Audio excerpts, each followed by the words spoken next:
여러분 안녕하십니까? 미국 연준이 기준금리를 한꺼번에 0.5%포인트 내리는 빅컷을 단행했습니다. 세계 경제의 향방을 좌우할 열쇠를 쥔 미국 연준이 지금 상황을 어떻게 보고 있는지 짚어보겠습니다. 정철진 평론가와 함께하겠습니다. 어서 오십시오. 네, 안녕하십니까. 반갑습니다. 네. 지난번 이 시간에 바로 이 시간에 0.5%포인트 이미 그 미국 연준의 금리 인하는 기정사실화된 상황이었고 네. 0.5%포인트 낮춰야 된다고 하셨어요. 네. 그러니까 전망이라기보다는 좀 본인의 어떤 기대 당위적인 거죠. 네. 말씀을 하셨는데 그렇게 됐네요. 맞습니다. 예. 좀 연준이 실기했다 이렇게 보여지고 있는데요. 그때도 말씀드렸지만 연준이 7월에 일단 0.25%포인트를 인하하고 예. 실은 시작했어야 됐다라고 보여지고 있는데 7월에 거의 인하 사인을 주지 않았고 8월 잭슨홀 미팅에 와서야 됐지 않습니까? 네. 이제 그리고 9월이 됐는데 지금 연준은 계속해서 이야기하는 것이 경기가 나쁜 건 아니다. 경기가 나쁠까 봐 내리는 거다라는 건데 예. 많이 좀 뭐라고 할까요? 좀 두려워했다 이렇게 저는 읽었습니다. 왜냐하면 만약 이번에 0.25%포인트를 인하를 했는데 예. 이후에 나오게 될 경제 지표들이 망가져 버린다. 이래 버리면 이제 걷잡을 수 없게 되는 거 아니겠습니까? 그래서 네. 이제 일종의 좀 강력한 0.5%포인트 빅컷을 통해 가지고 이제 그동안의 어떤 자신들이 향했던 비난도 좀 예. 커버하고 조금 더 확실한 좀 경기 부양의 의지를 보이지 않았나 이렇게 보고 있습니다. 자, 그렇다면 미국 연준이 빅컷을 단행하면서 발표한 내용을 좀 짚어보면 네. 자, 어떤 의미에서 이번 조치를 취한 건지 우리가 짚어볼 수 있지 않겠습니까? 그렇습니다. 왜 금리를 내렸는가? 일단 우리가 생각해 볼 수 있는 거는 경기가 나쁘니까 내리는 게 있겠고요. 네. 지금 연준은 아니야. 경기가 나쁠까 봐 내리는 거. 이제 이 두 개에 대해서 시장은 반신반의하고 있는 건데 제롬 파월 연준 의장은 일단 두 가지 포인트. 중앙은행의 책무죠. 네. 물가와 고용에 있어서 그렇죠. 그래도 조금 다른 목소리를 냈습니다. 첫 번째, 물가 부분에 있어서는 네. 컨피던트 자신 있다. 지금 완벽하게 2%대로 떨어진 거는 아니지만 예. 2.9, 2.7, 2.5 물가의 추세 자체가 떨어지고 있기 때문에 인플레이션에 대해서만큼은 자신한다. 그랬기 때문에 금리 내린 거겠죠. 완벽하게 잡은 건 아니지만, 예, 아니지만. 잡을 자신이 있다는 거죠. 맞습니다. 그다음 또 하나가 경기인데 이제 고용이라고 우리가 표현을 하지 않습니까? 예. 두 번째 책무잖아요. 고용과 경기. 이 부분에 있어서는 어느 정도 살짝 시인을 했어요.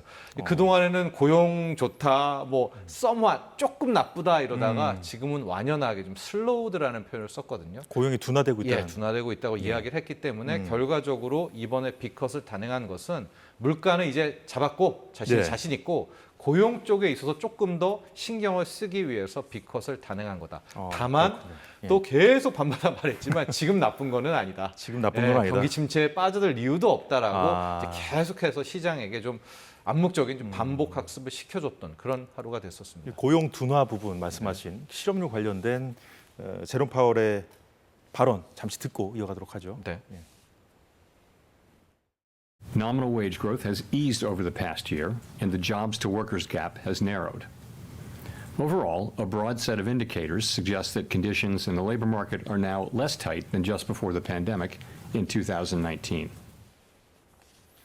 네, 이제 고용 둔화를 이제 어느 정도 시인한 발언으로 봐야 됩니까? 그렇습니다. 이제 고용에서 가장 중요했던 것이 임금 상승률을 많이 얘기하지 않았었습니까? 그래서 임금 상승률이 그동안은 뭐 최근 미국 경제에서 볼 수 없었던 그런 임금 상승률이었었는데 역시 예. 제일 먼저 얘기했던 것이 임금 상승률이 떨어지고 있는 것이 확인이 됐다. 이제 그게 가장 먼저 나오겠죠. 예. 그 다음에 고용자 수, 실업률 뭐 이렇게 나오게 되는데 그리고 두 번째 수요 공급의 격차가 줄었다. 기존에는 사람을 못 구해가지고 뭐 진짜 뭐 부르는 게 값이 없고 오히려 사람이 일을 안 하는 뭐 이런 상황이 돼 있지 않습니까? 그래서 코로나 때 한창 그랬었죠. 맞습니다. 이제 구인이 굉장히 좀 어려웠었던 이제 그런 거였었는데 네. 이것도 이제 서서히 줄어들고 있다라고 해서 이제는 거의 이제 그 동안에 있었던 타이트한 국면들이 거의 끝나가고 있음을 이제 이야기하고 있어서 결국 이번에 빅컷의 핵심은 고용 쪽에 더 초점을 맞췄다는 것을 알 수가 있죠. 아, 그렇군요. 자, 그렇다면은 여전히 그렇지만 그 어떻게 될지는 알 수 없는 거잖아요. 네. 자, 연준도 나빠질까봐 앞으로 시장이 나빠질까봐 했다는 것이고 네. 나빠질지 안 나빠질지는 연준도 아직 모르는 것이고요. 그렇습니다. 자, 그렇다면 경기 침체에 대한 우려에 대응해야 되는 측면이 하나 있고요. 또 물가를 잡아야 되는 측면이 하나 있는데 이 두 가지가 좀 상충하는 부분이 있는 거잖아요. 네. 어떻게 그럼 대응해야 될까요? 근데 연준? 물가 쪽에서는 어제 예. 간밤도 그랬었고 어느 정도 좀 믿는 구석이 있는 것 같거든요. 이제 그것은 예. 결국 뭐냐?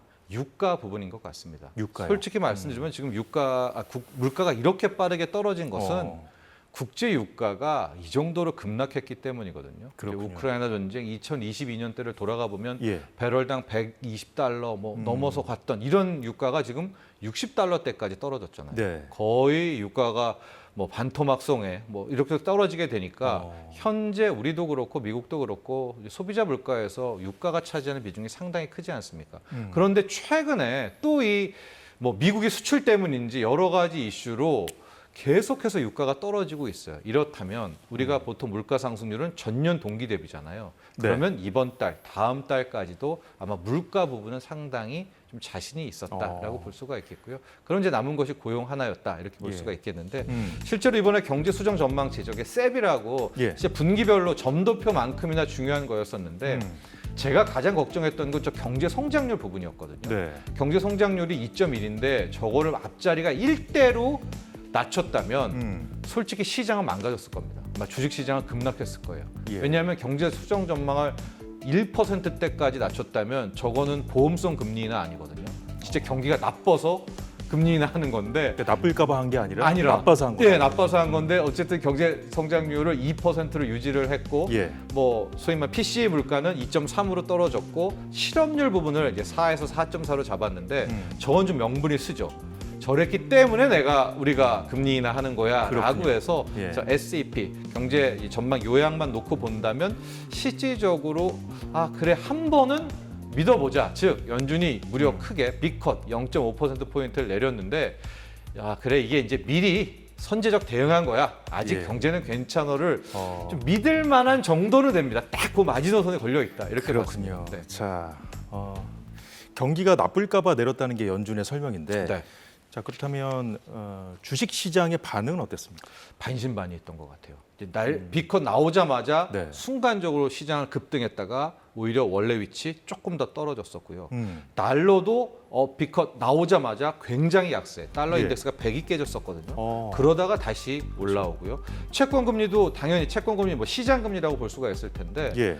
빅컷 하니까 기준금리를 내리니까 내렸어야 되잖아요. 같이 쭉 내렸다가 오히려 상승 마감하는 이걸 뭘 읽을 수 있느냐 계속 예. 말씀드리지만은 이번에 빅컷에 대해서 이거 진짜 경기 침체 우려해서 내린 거 아니야라고 좀 의심의 눈초리를 보여오고 있다. 그래서 이제 시장도 그렇게 환호하지 않았다라고 보여지고 있고요. 예. 앞으로 남은 이제 숙제는 계속해서 테스트를 하겠죠.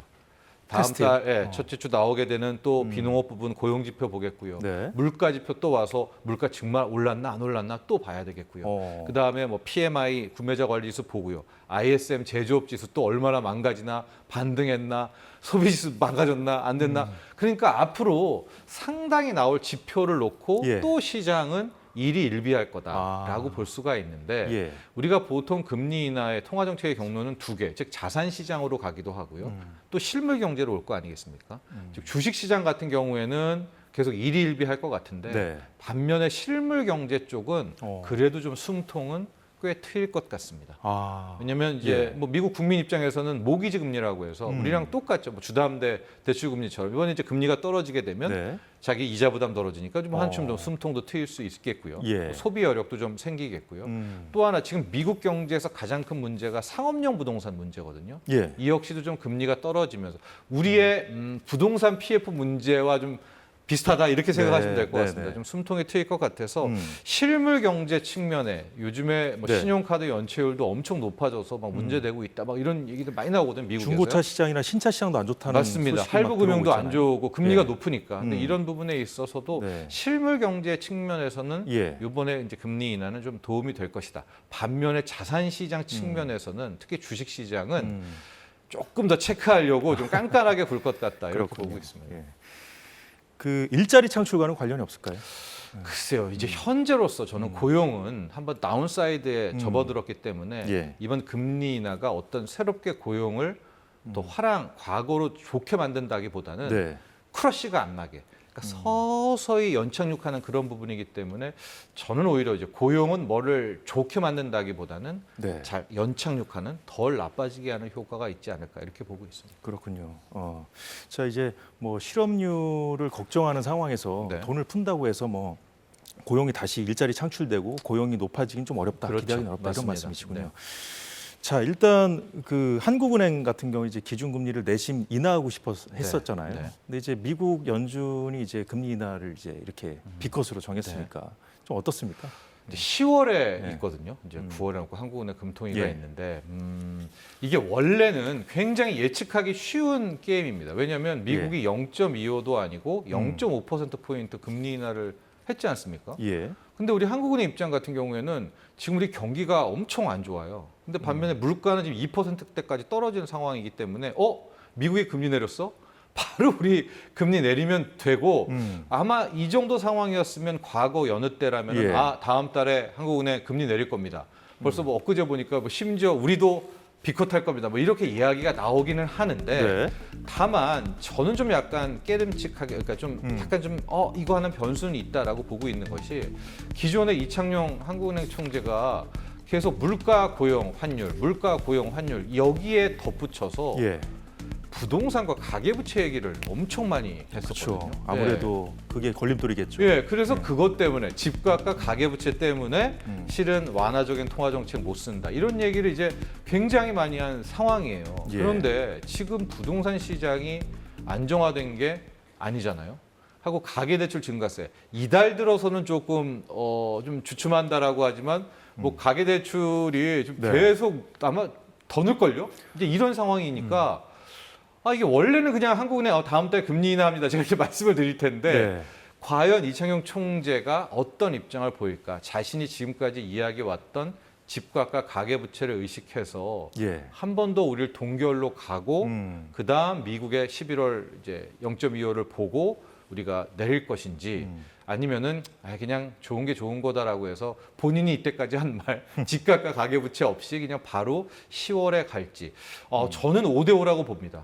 다만 이제 시장에서는 좀 편하게 생각해서 우리 뭐 물가 떨어졌고 지금 내수 안 좋다. 그런데 미국이 비컷 해줬으니까 한국은행은 기준금리 인하할 거야.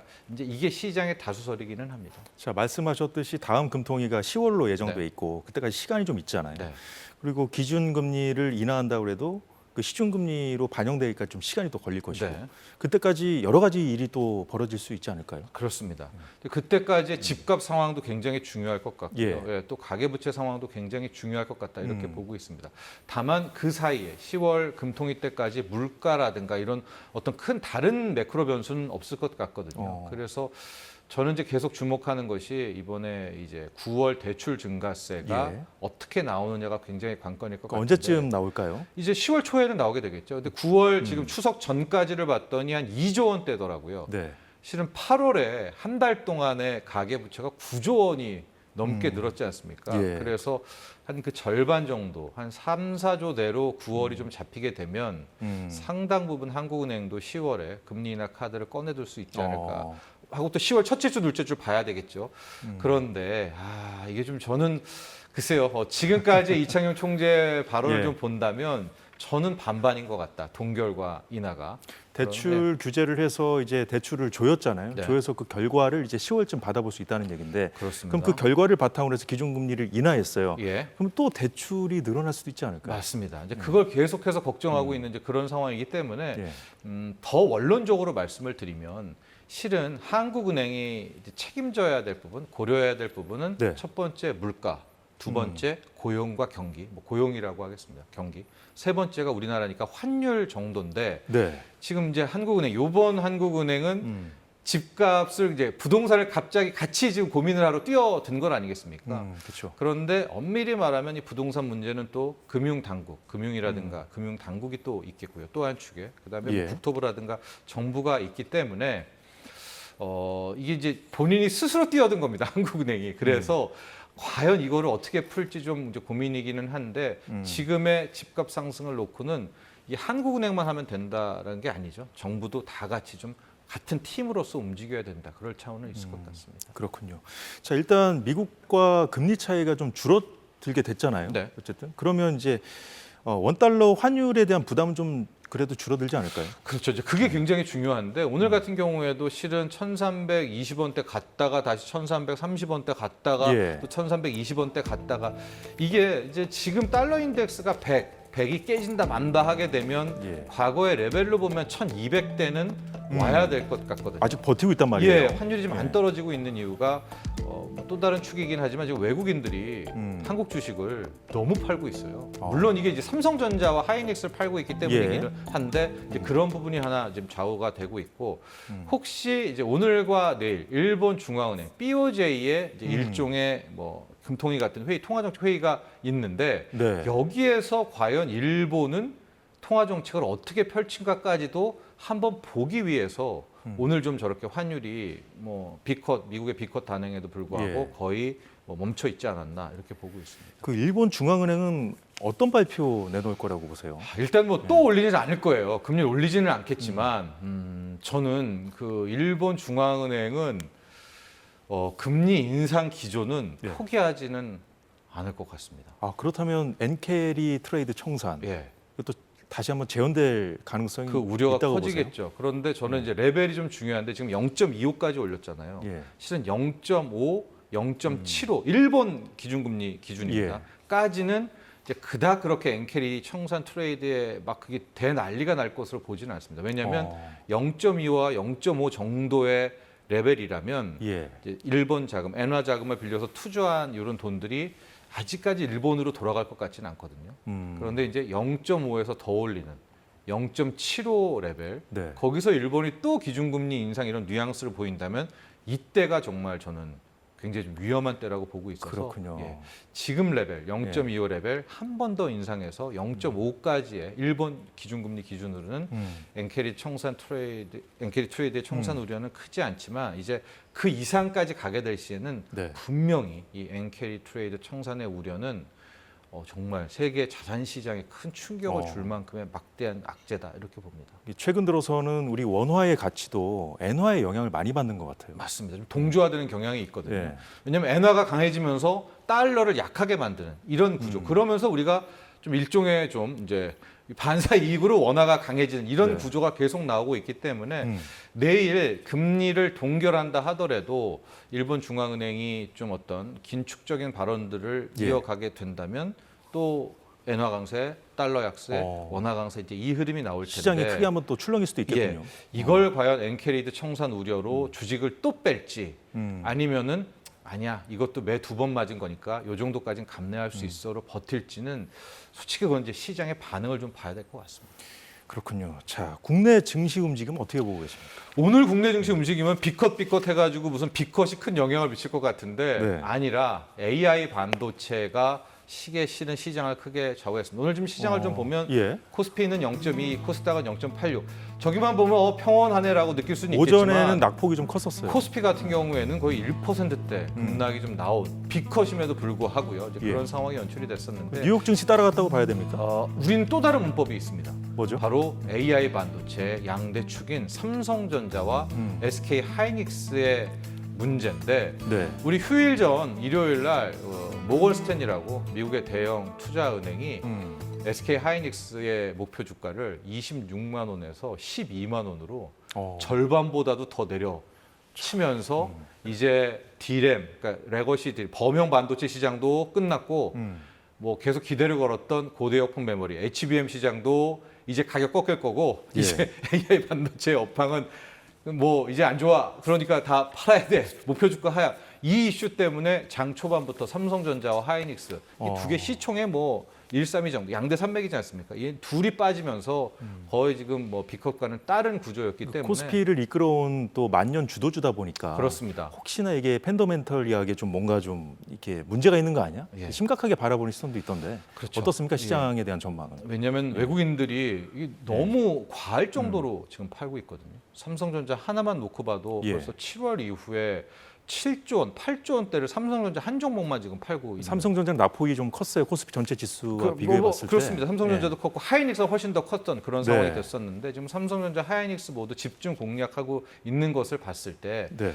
결국 이게 뭐 AI 산업의 문제로나 우리가 AI 시대로 가는 여기에 대해 어떤 문제가 있는 것은 아니고 기존의 현재 AI 반도체 주식들에 대한 그 주가에 대해서는 일단 외국인들 큰 손들은 인정할 수 없다. 일단 팔겠다라는 이제 그런 시선을 좀 느낄 수가 있었습니다. 반면에 이제 코스닥 같은 경우에는 바이오가 역시 금리나 수혜를 통해서 이끌어가면서 이제 나름 이제 상승을 했던 그런 모양새를 보였습니다. 예, 이제 끝으로 미국 연준으로 다시 돌아가서요.